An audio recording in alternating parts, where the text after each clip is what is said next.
Hey everyone, this is Pedro Melanblesh. I'm here at the EMS Electronic Music School Berlin, and today I'm going to show you a trick to give even more life and movement to your drums. So I have here a pretty simple drum loop, just hat, claps, shakers, snare, a kick obviously, and bass also playing along.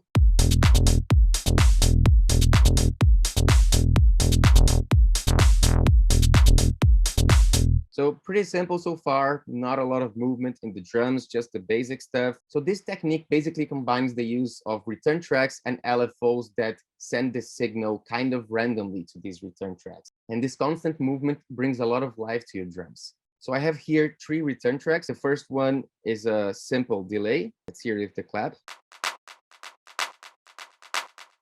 There's that delay in the background. For the second one, I have a spectral time, which is a new device in Ableton 11. Let's hear how that sounds. This robotic, bit Darth Vader-ish delay. And the third one is a gated reverb.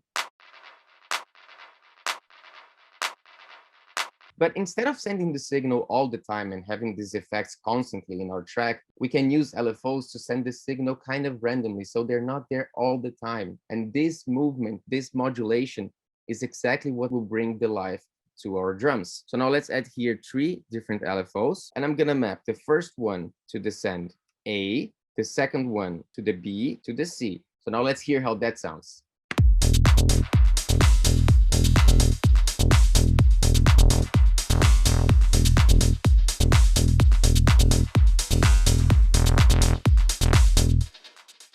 So you can notice that we're kind of adding this background atmosphere and rhythm that complement our drums that are more in the front. Let's check again how it was in the beginning and the result after we added the return tracks. So we started like this.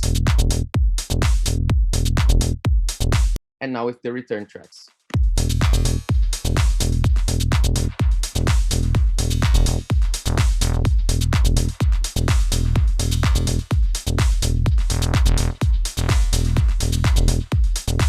I hope you have fun experimenting this new technique, and I'll see you next time.